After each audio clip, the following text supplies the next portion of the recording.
So states of matter के questions हमें करने हैं. The diagram shows how the molecules in the exhaust gases diffuse into the air. Which statement describes what happens to these molecules next? The molecule fall to the ground because they are heavier than air molecules. The molecules go back together as they cool. No, obviously this is incorrect, right? And the molecules spread further into the air. The molecules stay where they are. No, yes, C is correct. Okay. क्योंकि molecule जब silencer से निकलेगा obviously फिर वो diffuse होता है, बिल्कुल दूर दूर हो जाएंगे वो molecules because these are gases and the motion of the gaseous particles are random. तो ऑब्वियसली वो स्प्रेड हो जाएंगे. फॉल टू द ग्राउंड ऐसे नहीं होता कि fall to the ground because they are heavier than air molecules. No, they don't fall to the ground. Okay, common sense की बात है. साइलेंसर से जब धुआं निकलता है तो वो फैल जाता है, ऐसा नहीं है कि वो जमीन पे जाके बैठ जाएगा, ऐसा कुछ भी नहीं है. Aqueous lead nitrate and aqueous potassium iodide are added to a dish containing water as shown. Okay. A yellow precipitate forms after a few minutes of, क्योंकि दोनों मिक्स हो जाएंगे ना तभी precipitate बनेगा आपके पास. Which process occur before the precipitate forms? तो मैंने आपको एक बात बताई थी कि डिफ्यूजन जरूरी नहीं है कि वो सिर्फ गैसेस में ही होती है, डिफ्यूजन लिक्विड्स में भी होती है. ओके. तो जब आपने इन दोनों को मिक्स किया, दोनों ही एक्वियस हैं, मतलब कि दोनों ही लिक्विड फॉर्म में हैं, दोनों सॉल्युबल इन वाटर हैं. तो जब आप इन दोनों को मिक्स करोगे तो वो दोनों मिक्सिंग की वजह से जब कंपाउंड फॉर्म करेंगे, जो ये कह रहा है कि यार येलो प्रेसिपिटेट बन गया, वो भी बिल्कुल सेंटर में बना. तो वो सेंटर में बना क्यों? क्योंकि ये दोनों ट्रेवल करते करते सेंटर तक आ गए, और जैसे ही इन दोनों ने आपस में मीटअप किया तो आपका कंपाउंड बन गया. Okay, so it's due to diffusion. It's due to diffusion, right. अच्छा, इसी तरह से क्वेश्चन नंबर 3 कहता है कि, चलो इसको छोड़ देते हैं, इसके ऑप्शंस मिसिंग है. In which changes do the particles move further apart? कौन सा ऐसा चेंज है जिसमें पार्टिकल्स फर्दर अपार्ट हो रहे हैं, दूर दूर हो रहे हैं? तो एक तो जब लिक्विड से गैस पे जा रहा होगा, जब लिक्विड से गैस पे जाता है तो पार्टिकल दूर दूर होते हैं, यानी कि वाई. और सॉलिड टू लिक्विड, जब सॉलिड टू लिक्विड पे जाएगा तब भी पार्टिकल्स क्या होंगे, दूर दूर हो जाएंगे. तब भी पार्टिकल्स क्या हो जाएंगे, दूर दूर हो जाएंगे. तो इसका मतलब Z and Y. So it means that D for doctor is correct. ऐसे ही है भाई, क्योंकि देखो लिक्विड टू सॉलिड तो पार्टिकल्स करीब आ रहे हैं, और गैस टू लिक्विड भी पार्टिकल करीब आ रहे हैं. तो हमें यूं जाना है, हमें हमें कैसे जाना है, हमें यूं जाना है. Okay, solid to liquid and then liquid to gas. तो वो दो प्रोसेस हैं, एक Y है एक Z है, इसका मतलब D is correct. The diagram show the arrangement of particles in three different physical states of substance X. देखो ये आपका हो गया liquid, ये gas और ये solid. Okay. So which statement about the physical states of substance X is correct? Particle in state 1 vibrate. No. Liquid में particles कब से वाइब्रेट करने लग गए? वो तो सॉलिड में वाइब्रेट करते हैं पार्टिकल्स. तो ए गलत. B, state 1 changes to state 2 by diffusion. Liquid to gas कब से डिफ्यूजन हो गया? ये तो इवापोरेशन होता है या तो बॉइलिंग पॉइंट होता है. ओके.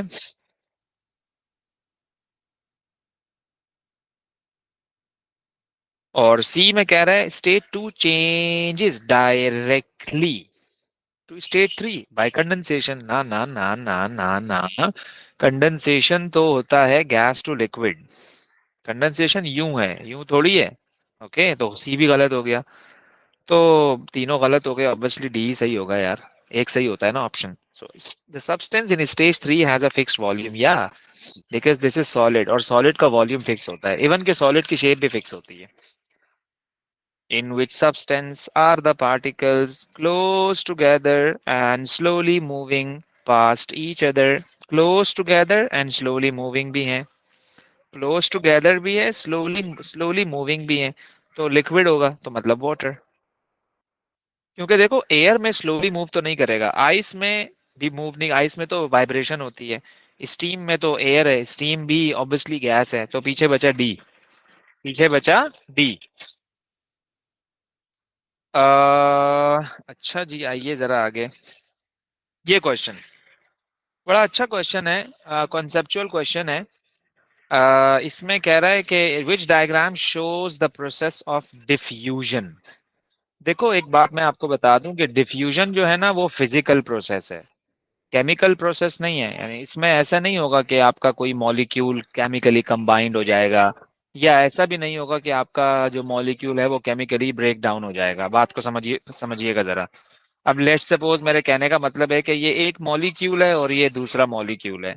अब आप देखो जब वो डिफ्यूज हुआ, यानी कि बकौल इनके कि वो जो प्रोसेस है इनमें कौन सा डिफ्यूजन है, तो यार ये तो केमिकली आपस में कंबाइंड हो गए। मतलब एक बिल्कुल ब्लैक डॉट वो इस डॉट से कंबाइन हो गया, देख रहे हो आप। तो इस तरह से कंबाइन होने के लिए पहले इसको टूटना होगा, पहले ये ब्रेक डाउन हुआ होगा, फिर ब्रेक डाउन होने के बाद आपस में कंबाइन हुए होंगे। तो डिफ्यूजन में ये चीजें कब से होने लग गई हैं। Diffusion is not a chemical reaction. उसमें सिर्फ ये होता है कि स्प्रेड हो जाता है पार्टिकल। ओके, सिर्फ क्या होता है, diffusion, dispersion, spreading of particles from one place to another place, from higher concentration to the lower concentration. तो ए गलत हो गया। बी को अगर मैं चेक करूं तो बी में भी यही हो रहा है। पहले वो कॉम्बिनेशन उनका यूं था, अब यूं हो गया। भाई हाउ इज दैट पॉसिबल यार, ये डिफ्यूजन है, पार्टिकल ना जुड़ते हैं ना टूटते हैं, दूर दूर होते हैं। ओके, सी में। अच्छा, सी इज करेक्ट, क्योंकि इसमें सिर्फ मिक्सिंग हुई है, कोई पार्टिकल जुड़ा या टूटा नहीं है। It's not a chemical reaction. जबकि डी में भी आप देखो तो ये आपस में कंबाइन कंबाइन होना is a chemical reaction, and we know that diffusion is not a chemical reaction. तो इसलिए सी इज करेक्ट। ओके, फिर कह रहा है what are the processes W X Y and G in the following diagram. A option में कहता है condensing. देखो देखो देखो, solid to liquid is W, right? Solid to liquid is condensation. No, it's it's melting. It's melting. Melting में दो option है मेरे पास, या तो C है या तो D है। फिर मैं इसको फर्दर चेक करता हूँ। X, liquid to gas is boiling, तो ये रहा boiling। तो चलो मेरा भाई, C is correct। C आगे चेक करने की जरूरत नहीं है, अंडरस्टूड है कि सी ही सही है। क्योंकि क्योंकि हमने ऊपर से यही डिसाइड कर लिया कि यार डब्ल्यू कंडेंसेशन तो नहीं हो सकता, तो मतलब ए और बी तो वैसे ही गलत हो गए। तो इस तरह से ना आप अपने ऑप्शंस को फिल्टर कर सकते हो, जितने कम ऑप्शन होंगे उतना डिसाइड करना आसान हो जाएगा। Okay, okay, then they are saying that particles moving very slowly from an area of high concentration to an area of low concentration. Which process is being described above? देखो particle move कर रहे हैं high concentration से lower concentration पर, particles moving very slowly. बात को समझिएगा जरा, बड़ा अच्छा क्वेश्चन है ये। कि इन्होंने कहा कि पार्टिकल्स मूविंग स्लोली, तो गैस में जो डिफ्यूजन होती है ना वो तेज होती है, फास्ट मूव करता है पार्टिकल। जबकि जो लिक्विड में डिफ्यूजन होती है ना, जो डिफ्यूजन लिक्विड में होती है ना वो फास्ट नहीं होती है। लिक्विड की जो डिफ्यूजन है वो स्लो डिफ्यूजन है। ओके, तो इसका मतलब a substance diffusing through a liquid, इसका मतलब सी is correct.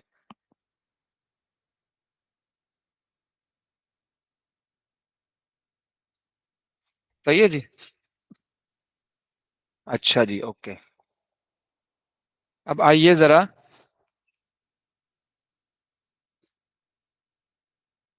N attempt was made to compress a gas and solid using the apparatus shown। तो गैस और सॉलिड को कंप्रेस करने की कोशिश की जा रही है। Okay, which substance would be compressed and what is the reason for this. देखो पक्की बात है ना कि यार सॉलिड तो कंप्रेस नहीं होगा ना, क्योंकि सॉलिड के particles already tightly packed together है। सॉलिड के पार्टिकल्स ऑलरेडी टाइटली पैक्ड हैं, उनके बीच में गैप नहीं है। आप इतना जोर लगाओगे पार्टिकल्स कहाँ जाएगा, कहीं भी नहीं जाएगा, पार्टिकल्स अपनी जगह पे रहेगा। तो जो डिफ्यूजन होती है ना वो, सॉरी, जो कंप्रेशन होता है ना वो गैस में होता है। तो गैस गैस वाले you have two options, gas gas वाले यू हैव टू ऑप्शंस, एक ए एक B. So the gas particles are close together. नहीं भाई नहीं, they are far apart. That's why they can be compressed. क्योंकि जब आप उनको कंप्रेस करोगे तो पार्टिकल्स करीब करीब आ जाएंगे, तभी तो वो कंप्रेस हो रहा है। अगर वो करीब करीब होते पार्टिकल तो फिर वो कंप्रेस ही ना होता ना भाई, कॉमन सेंस की बात है ना। ओके, चलें जी, ये जरा देखिएगा। इस क्वेश्चन के बारे में, ये भी ऑब्वियसली हमें नजर आ रहा है कि डिफ्यूजन से ही रिलेटेड है, लेकिन कह रहा है a gas jar of bromine vapor and gas jar of air are set up as shown in diagram 1. The glass slide is removed. Diagram 2 shows the appearance of the gas jars after 1 hour. Which statement explains why the bromine and air mix together? Bromine is denser than air. ये तो बात बिल्कुल पक्की है भाई, bromine का मास ज्यादा होता है। Bromine is lighter than air. B गलत। Bromine molecules moved upwards and molecules in air moved downwards. Molecules in bromine and air moved randomly. देखो, रैंडमली मूव कर रहे हैं ना मॉलिक्यूल ऑफ ब्रोमीन भी और मॉलिक्यूल ऑफ एयर भी।